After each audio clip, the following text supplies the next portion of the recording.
I just want to dive into where this could go as far as the positives, because to me it's a cycle, right? Like people are mad because it keeps happening. Yeah. Right. When was Ferguson? Like 3 years ago, longer. Like, and now we're here again. Yeah. It's on a bigger scale. Yeah. Because people are fed up. This is the first time though that white people have put in just as much effort as black people.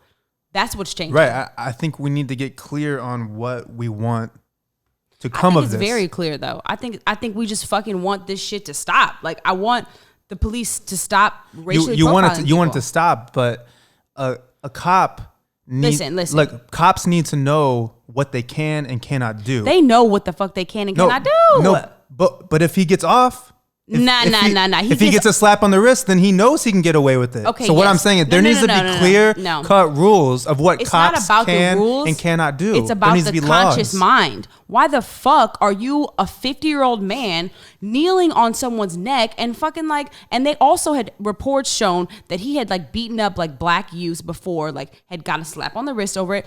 And it's like this is where we need to start is the fucking mental health of the people that they're hiring. Like, what the fuck? It's obviously only cops. Like, you never hear about any other shit happening. It's cops. These people feel a sense of control and they want to, like, I don't know. I don't fucking know. I don't know what's up with them. I can't even explain it.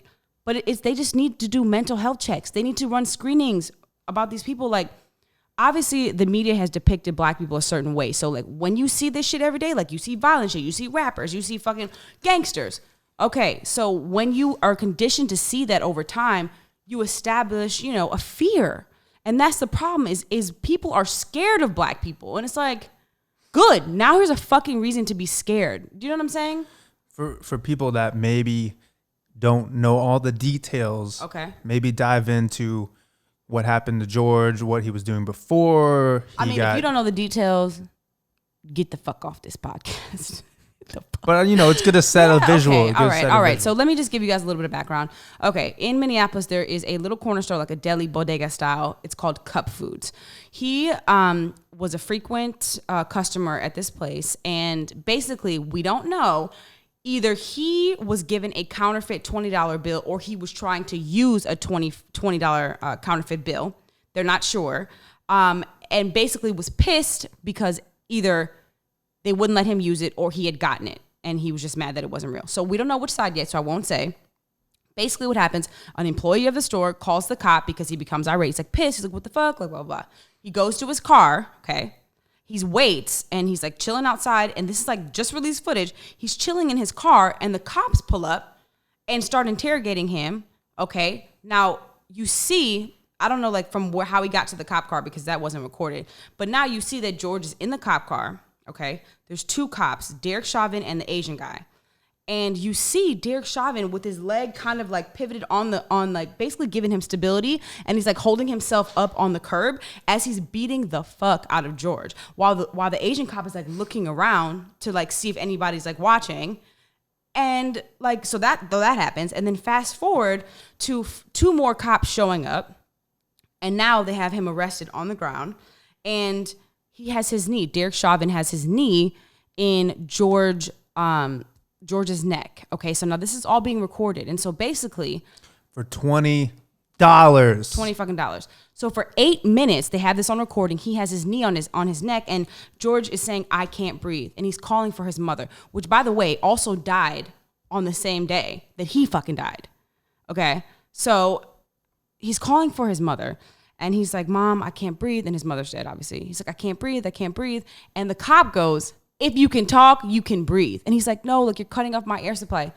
And just think how it would be to be like our age and like recording this and then to just watch this fucking guy like die. Right, but where is the training? Okay, police academy, you're like, I'm going to train these cops. Hey, to detain these people, put your knee on their neck. What the fuck? How is that? That's what I'm saying. There needs to be clear cut. There is though. Law. Like, there is. Right. And if that's against the law, we need, like, as civilians, we need to know, okay, that's not okay. Yeah. Because I don't know. Like, who knows? I think that it's just the civilians need to know and the cops need to know, and they need to know, okay, if we do this, we're crossing the line. And we need to know if they do this, they're crossing the line. Okay, I see what you're saying. There needs to be so that we can convict people. Exactly. Got it. Because it's all, why is it always so up in the air? It's like this stuff happens and then it's like, well, maybe they'll go to jail. Maybe they'll just be fired. It's like, nah, this needs to be like, if you do this, it shouldn't even be it shouldn't like, obviously, no, obviously he died and it's awful. But if he even puts his knee on somebody's neck, he should go to jail. 100%. He should be fired. Force. Right. It's right. excessive. So there needs to be clear cut, like, And also, you know, it's like, okay, cool. If he's aggravating the officer, if he's resisting arrest, okay, now you can taser him. You know, whatever it is, there needs to be like a clear cut thing. So like we know, they know. It's like, okay, cool. If I resist arrest, like he has the right to taser, like whatever, whatever it is. No, but I agree. But yeah.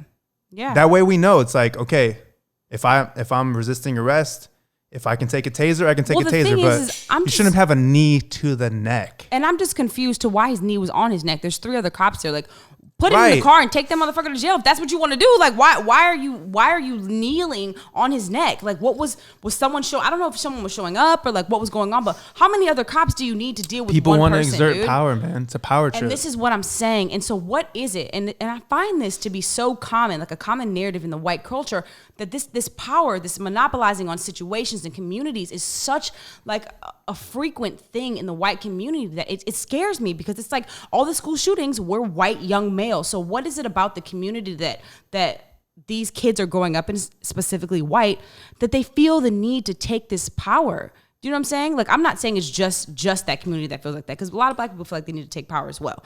All I'm saying is it just seems to be this common narrative of like, where the fuck is all this hate coming from? Like, what's up? Like, why are they so upset? Like, I just don't get it. I'm sure if you're a cop, you're that specific cop. Yeah.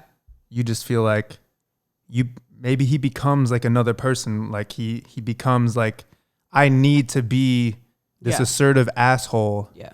I can't let anybody get a glimpse of, oh, he has weakness. Because if they see that, they're gonna take advantage of it. Right. But it's like, no. And this is exactly what I'm saying with the mental health checkup before you hire a fucking cop. Why are they worried about their ego? Like, that has nothing to do with you. You're here to protect and to serve and to help a community. Your ego is not even in this. And that's why I'm saying they're hiring people because nobody wants to be a fucking cop. And it's just like, you know, there needs to be a separate organization that is looking over the executive branch of police or whatever, because from what I know, I could be completely wrong because I'm not that smart of a person. But what did you just say? It seems Hold like, on, back it the fuck up. Don't you ever say that. I haven't done enough research on this. I'm just saying. Take it back. It seems like they're overwatching themselves. They're looking like, oh shit, my headphones just are dying. Can you hear it? Yeah, I think my headphones are okay. Yeah. You good? Yeah, they're dying, but whatever. I got more headphones over there. Yeah, we might even. I just had to go. Boo, boo, boo, boo. Don't say that. You are smart. I'm smart. Yeah. Take it back. When an organization is in charge of checking itself, that's a recipe for disaster. You're gonna let a little bit slide, a little bit slide here, a little bit slide there, and the next thing you know, it's like, cool, I'm protected. Like, if things do get out of control, I'm good. So then you don't even think about it. You're just like, okay, as long as this guy is arrested or he's away from the store, they just called me, then I'm good. You know, a question I have, and it's a camaraderie thing. It's a police force. It's almost like the army or whatever. It's 100%. all. So it's like you got those 2 other cops. They're not saying anything. That's what I'm talking about. That's what I was just gonna say. Like, I'm just they're looking the other confused. way. Like, so what the fuck is up with you as a person that you think is just chill to just watch that go down? It's like, I think you just see it so much, you just get desensitized. Like, those guys have to, whether they're doing it or not. You know, the guy who was the lookout.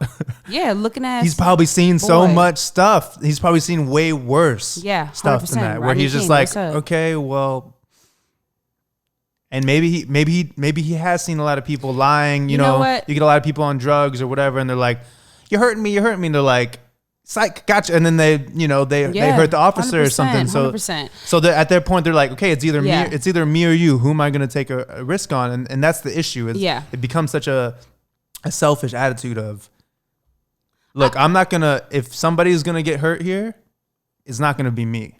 and I'm going to take every precaution to make sure that doesn't happen. So, dude, like, then join the fucking army. Don't be on some like police civilian shit. Do you know what I mean? Will you hit cancel on that?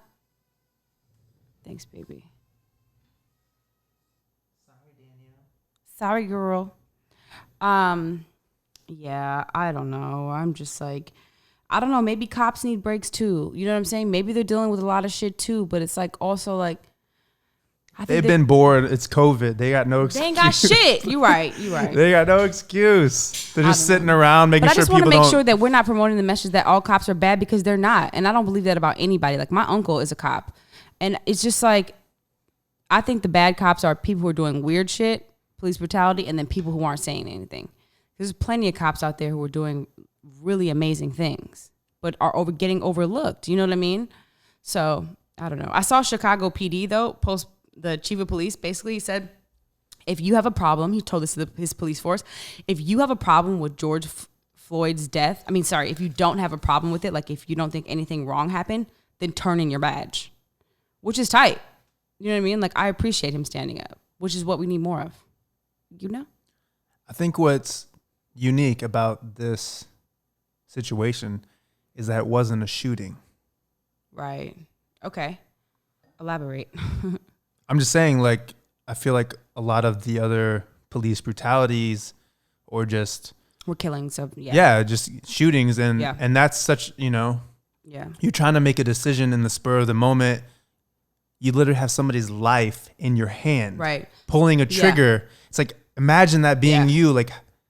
This was a slow, gradual kill. Right. Which is even scarier. You should be aware, and they need training on that of like, okay... But then I'm also like, yo, okay. If he's handcuffed, because you can handcuff his feet if you really need to. And there's 3 of them and one of him. 3 of them. He ain't got no friends with him. Where's he going to go? Where's he going to go? There's just no excuse. Are we making excuses? No, that's why I'm saying this is a unique thing, because if it's a shooting, I think a lot of like white people or other races might assume like, maybe he was scared. Maybe he was he put himself in a weird situation. Right. Maybe he was with a bad group of people. Maybe he did something wrong and then he fled and then they shot. Like, yeah, no, I agree. It's cutting dry. Like it's like you can't get around this one. Like, this motherfucker literally deliberately because everybody can put themselves in that situation. Like, I don't want nobody's knee on my neck. Literally. Nobody. And then you know what the worst part about it was? The worst fucking part was that Fox News released the coroner's report and said that the cause of death was because he had hypertension and diabetes, which allowed him not to be able to breathe as easy. Yo, my grandma had diabetes, and that's a slow death. Okay, she lost her foot. Like, are you joking? Like years in the making. Nobody dies from diabetes on the spot. That's what I'm saying. So like the fact that the family's getting a second coroner's report, which is, I love that, but the fact that they even try to make it worse by saying like, no, this person had prior underlying conditions, so maybe that's why he died easier. Like, no, motherfucker, he died because you were fucking strangling him. I don't know. It's like beating a dead horse.